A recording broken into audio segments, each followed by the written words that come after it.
Okay, I know it's a cosplay, but this is the most official thing I have in my closet, so yeah. Anyway, 7 levels of rage bait. In this world, there exist multiple forms of rage bait. Level 1, we have slight movement and ignorance. So this type of rage bait is it's not really iffy, and it's also not something you can call out. This rage bait is texting somebody and then them reacting to your text as a response. That type of rage bait, right? It's slight, it's kind of annoying, or you can just completely ignore the person like I just did. I had an older coworker, right? And he said something that made me mad. So I said, you know what I'm gonna do?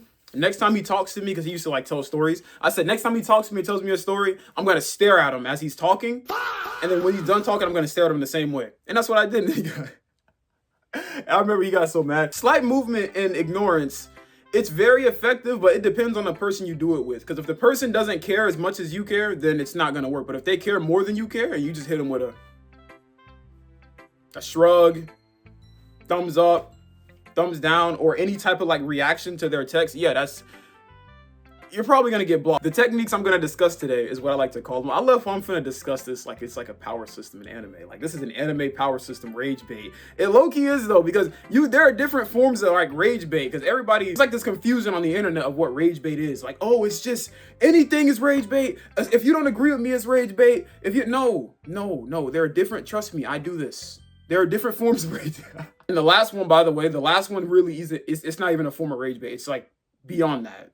Watch. Do be careful when using that one though, because sometimes it can backfire. I've seen it backfire. If you go and you try to annoy a person by like ignoring them or something like that, or like if they're that type of person, they're gonna do something, they're gonna make you mad. They're gonna like Uno reverse the rage bait. They're gonna send you an image or bring up a story or a timer or something that's gonna make you mad. So be careful with that, because some people are very aware that you're trying to rage bait them. Level 2, we have love of the game rage baiters. Now, these people are a different breed entirely. These are the people that wake up in the morning, right?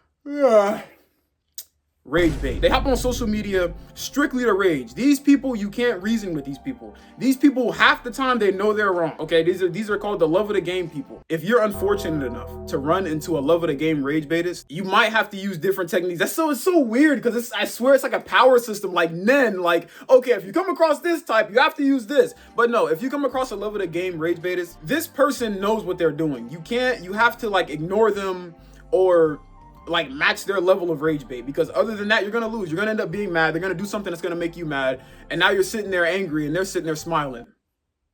And it's funny, and people have built careers off of it. Like there are a lot of, I guess, YouTubers, streamers who literally their whole identity is wrapped around like rage bait. They want to rage bait people. They want to make you mad. Or streamers that literally go into public and just like harass people for no reason. That's a form of rage bait too. Those are the love of the game. That's, when you see a random streamer who goes and harasses a random person for no reason, right? No, literally the person's just chilling. They come out of nowhere with their cameraman and their 8-foot tall black bodyguard who benches whatever, and they just harass this person. Those are love of the gamers. You want to stay away from those. You know what's crazy? We're only on level 2, but that's already pretty bad, right? Like it's already like. Next is level 3 rage bait. So level 3 rage bait, these ones kind of bleed into the love of the game category, but they only stick to one facet of that. So a level 3 rage baitist is somebody who basically knows they're wrong and is clearly wrong, and they're just trying to argue for the sake of argument. They know they're wrong, or they can't really argue. These are people who can't argue, so they just resort to trying to make you mad, right? Like they can't express themselves really well. And if you get them in like a conversation, the sun's coming out, I know I'm right. If you get them like at a certain point in a conversation, they just give up. Like if they feel like they can't keep up or whatever, they give up. They don't have any more points. Now they're just trying to rage bait you. Those are level 3 rage baiters. It's bad, but it depends on who it is. Like if it's a friend, fine. If it's somebody you don't like, you don't want to be around a level 3 rage baiters, because you're gonna want to fight them. Like, bro, what's so funny? They're trying to make you mad, right? You can't let them make you mad. Everybody has their own form of art.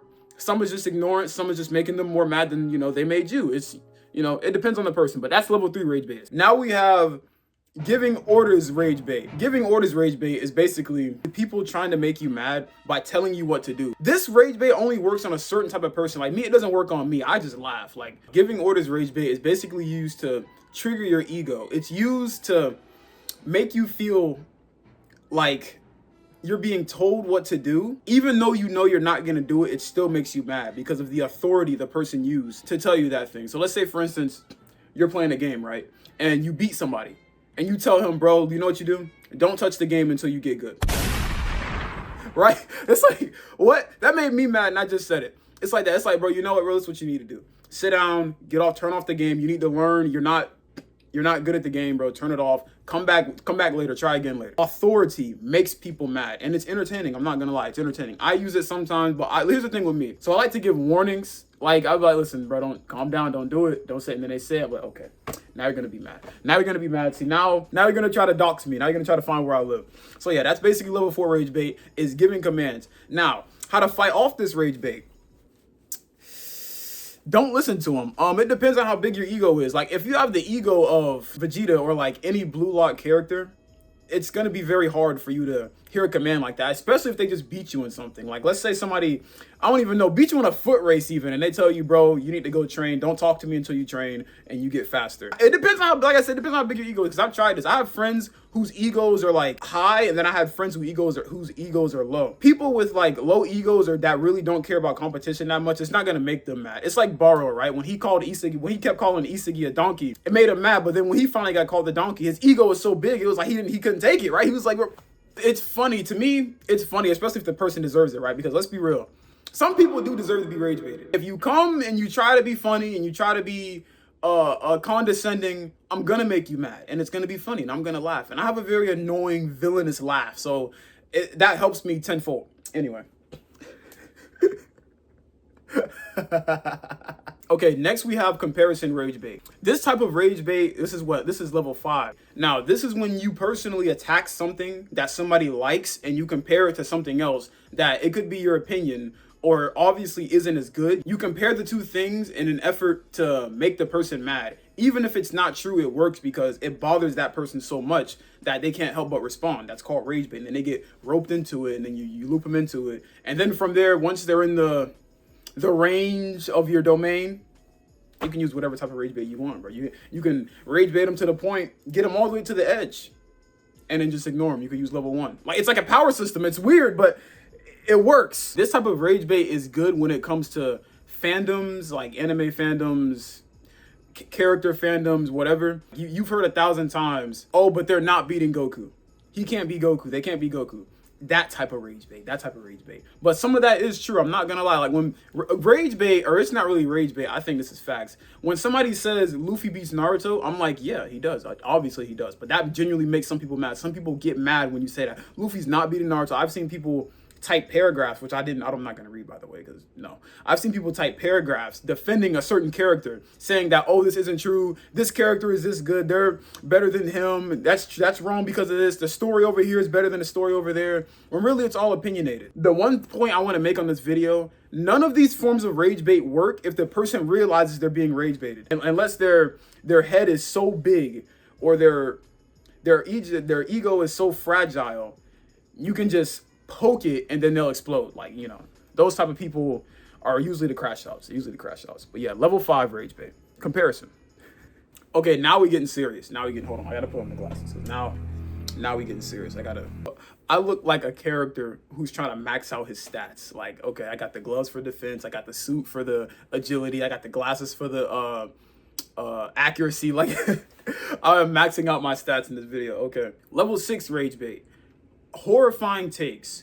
Now, the reason this one works because you would say, well, hold on, the first one was the person being clearly wrong. How is that any different than a horrifying take? Because a horrifying take is this person genuinely believes this. They're not trying to rage bait you. And their genuine belief in this thing is enough to make you mad, especially when you know more or you feel like you know more about the subject. So for instance, if somebody says Digimon is better than Pokemon, I had a coworker tell me that one time, and it made me mad, and I took note because I was like, you know what? I want to be mad and I want to call that person out, but you can't call them out because they genuinely feel that way. Now, there's levels to this level. So level 6 is a horrifying takes, right? There's levels to that. You have horrifying takes combined with a strong belief and an immovable opinion. I would say that. this person will die on this rock, no matter what it is. It can be the most ridiculous thing on the planet. Now, the reason this one works so well is because oftentimes you're never going to beat this person in an argument because it's their opinion, it's how they feel. They're not going to change their opinion because you display facts. And one of the worst things about this form of rage bait is that when you display facts, even clearly showing that this person is wrong on whatever subject, they still stick to it. That in itself is enough to make you mad because you're like, well, why did I just explain this to this person? Why am I talking to this person? But you can't help but talk to this person because they're so wrong. I don't know. This one's kind of like, if I had to put this one in an image in my head, I imagine it like a circle. Like a circle, right? It starts up here. Horrifying take. Oh, but you're wrong. Shows proof. Acknowledges the proof, right? They acknowledge the proof. Horrifying take. Nothing changes. It just keeps going in an infinite circle, an infinite loop, and you're gonna still probably argue with this person. I've argued with friends for like hours on end about stuff like this. Some things because their takes are just so bad, or they think my take is so bad, but I don't care. You will defend, and this is a take everybody has. Everybody, whether you realize it or not, everybody has a horrifying take because it's horrifying to somebody, right? Some people can sit and watch Bleach, right? And then some people who are sane watch One Piece. I'm just, it's last but not least, this one. Oh man, this is we gotta get serious on this one. Hold on, I gotta adjust my posture. Okay. I lied to you. The last one isn't a form of rage bait. We have to give it a whole new name because of how bad it is. And this is revenge bait. Where do I even start with this? Revenge bait is something where you make a person so mad, it goes beyond the fun barrier that is rage bait between friends. Revenge bait is so bad. It's what makes people dox you. Revenge bait is what makes people want to actively find out where you live and harm you in some way. If it's a friend, this is like the equivalent of you beat a person so bad in a game, or you make a friend so mad that the next time they see you, they did something to your shampoo bottle to make you go bald, went in your room, messed up your sheets, they cut up all your clothes, that type of revenge bait. This is revenge bait. Usually seen in like relationships, right? Oh, he cheated, so therefore I'm gonna do X, Y, and Z. Or oh, she cheated, so therefore I'm gonna do X, Y, and Z. Revenge bait is pretty bad because it usually leads to the police. I'm not gonna lie. Like if a person gets so mad to the point where they wanna do something to you, it's probably not gonna be good. So you have to be very careful when using revenge bait. A perfect example of revenge bait, the best one I can think of, is Griffith. I have not seen Berserk. I don't know. All I know is, I'm not gonna say what he did neither because we are on YouTube. But bro, he can't sleep. What Griffith did to Guts was so bad. He not only can he not sleep, he took one of his arms. What's he did a champ called? The Googlies. Guts has now turned into this being of like rage. That's revenge bait. Like I said, I haven't seen Berserk. I don't know what he did to Griffith to make him want to commit those acts against him, but that, for example, is a perfect example of revenge bait. That can happen to some people. Another form of revenge bait, I'm not gonna lie, I almost committed an act of revenge bait one time, but it wasn't gonna be nothing crazy like, oh, illegal, like I'm gonna go to his house and hit him with a baseball bat. Well, sometimes there was one time I had a friend, and this friend was in a certain game. He was better than me in a certain game. And it was a Pokemon related game. When he beat me, part of me wanted, and this is revenge bait talking, part of me thought, I'm gonna go to his house, find all his like saved data while he's in the bathroom. I'm gonna make him transfer his legendaries to me, and I'm gonna make him watch as I release all his Pokemon. That is probably the worst fate known to man. I think that's a good would you rather. Like, would you rather get jumped by like 4 people or be tied to a chair and like be made to watch somebody delete all your saved data across anything? That's pretty bad. It's getting me mad just thinking about it. Imagine that. Imagine being like tied down, right? You in a chair, you can't move. You sitting there. What's going on? Where am I? And then out of nowhere, a door opens. It's your friend you beat in a game 3 days ago. There's rage in his eyes. He doesn't want to say anything. He doesn't even want to look at you. He's so angry. But he has a huge mask on that covers everything but his eyes, just so you can see the hatred. He walks in, and you're tied to a chair. What's going on? And he stands next to this thing, and you don't know what it is.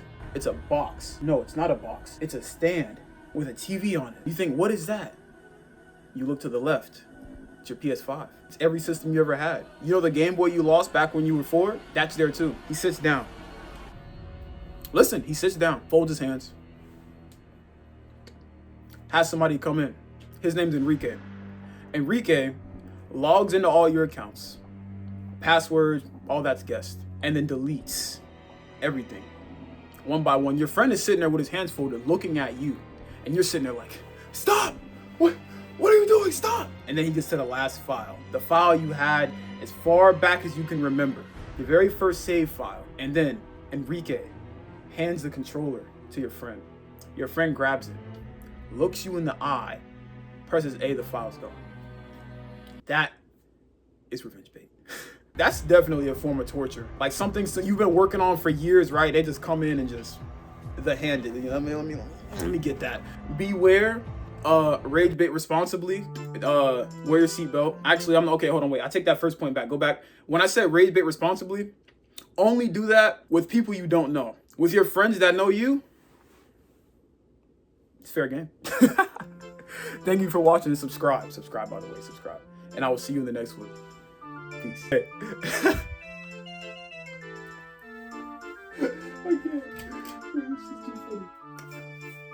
Holy naps, bro. Whoa.